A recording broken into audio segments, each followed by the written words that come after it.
Hello mga ka-auto, this is RK from Home Automated PH and nandito po tayo ngayon sa Metrogate Silang to install po ang smart fence para po sa ating client. Sa ating likuran po ay ang kanyang bahay po. So full perimeter coverage po to and kasama po natin ang ating team to support and sabayan niyo po kami sa progress.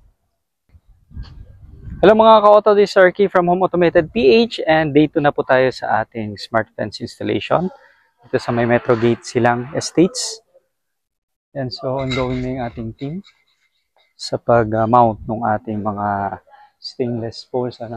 So, last time na-complete po natin yung sa right perimeter fence. And today po is target nating lagyan itong front face ng property ng ating client. Ito po. So, mag-start po tayo dito. Right perimeter fence and going po dito sa front, full front na. Tapos meron po tayong lalagay ditong partial. Lalagay po tayo ng vertical drop dito banda. Yan. To ensure na fully closed yung perimeter ng property ng ating client. So, yun. Ongoing yung ating team.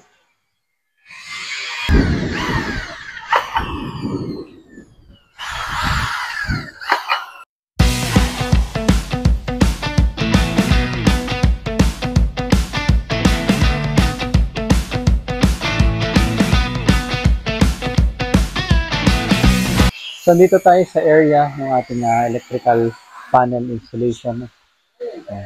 Mapapansin nyo, dyan sa ating likuran, yun yung location ng ating electrical panel.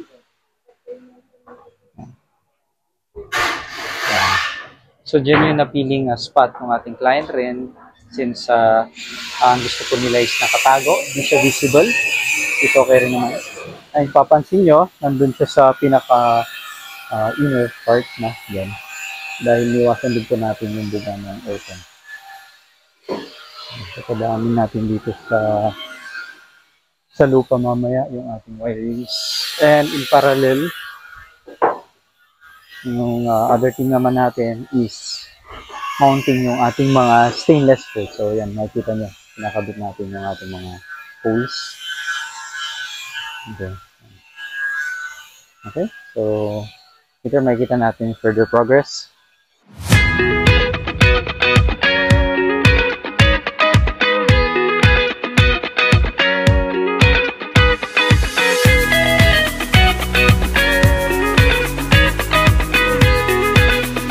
So, kain muna tayo.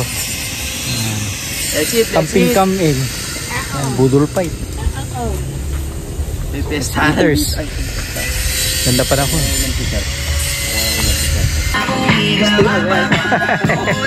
Okay. Yaw. Iyo. TikTok. Bulate.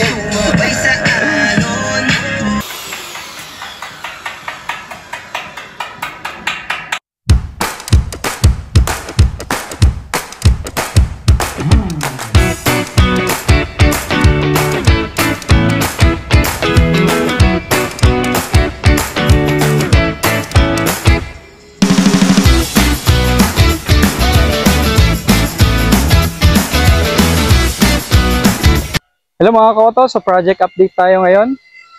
So, andito na tayo sa ating bifold gate.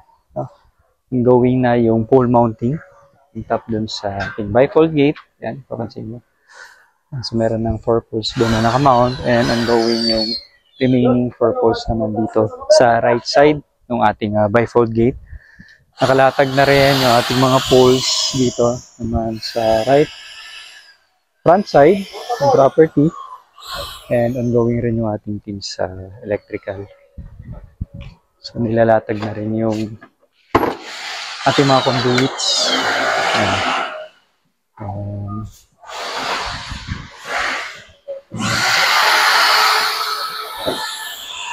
Okay, so another update ulit dun sa ating progress mamaya. Target to complete itong full front face ng property.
So mga ka-autos, so progress update tayo.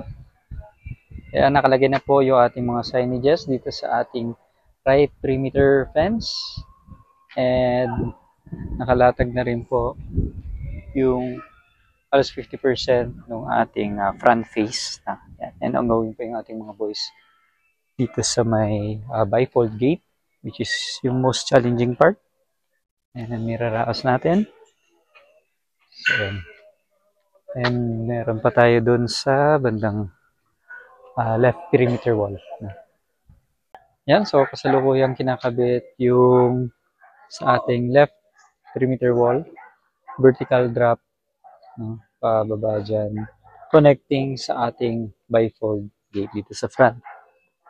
Okay, so nasa final phase na tayo ng connectivity ng ating smart fence. And nare-reach na natin yung full coverage soon. Ayan, mga signages nakalagay na rin. Okay.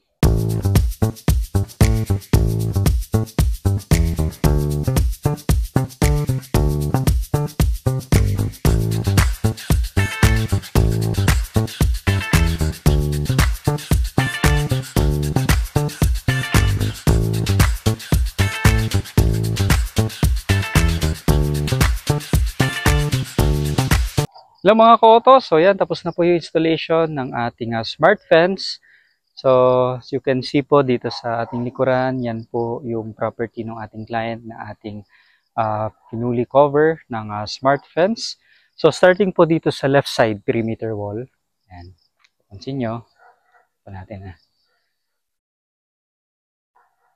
Yan, meron din po tayong signages na nakalagay na, yun.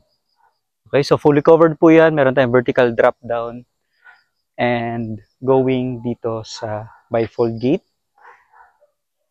and passing through the pedestrian gate, then dun sa ating steel fence going dun sa right perimeter wall.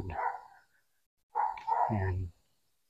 Papansin nyo mga ka-auto, napaka gandang tignan ng merong smart fence, no? Fully secured yung bahay. Lalo na't merong mga signages na nakalagay, so deterrent siya sa sino mang magtangkang pumasok. Okay? Yan. Okay. Yan, nakalatag ng ating stainless poles at the same time yung ating mga wires. No? And remaining activity na lang would be to activate testing and calibration. Yan. Okay, so sa aking likuran mga ka-auto, ang bifold gate ng ating client, and kung mapapansin po nyo, yung smart fence mo natin is naka-install po sa bandang taas. No? Kagandahan po niyan is sumasama siya sa pag-fold ng gate. Okay? Yan. Yan, sumasama siya. Okay, so nakapag-save siya ng space dun sa upper portion ng gate. Yan. And if closed, yan. Okay. Magmumukha siyang isang buong section of a smart fence. So, yun yung kagandahan kapag naka-mount po tayo sa bifold gate. So, tinitiyak rin po natin na sumasabay po yan sa folding, no, ng gate.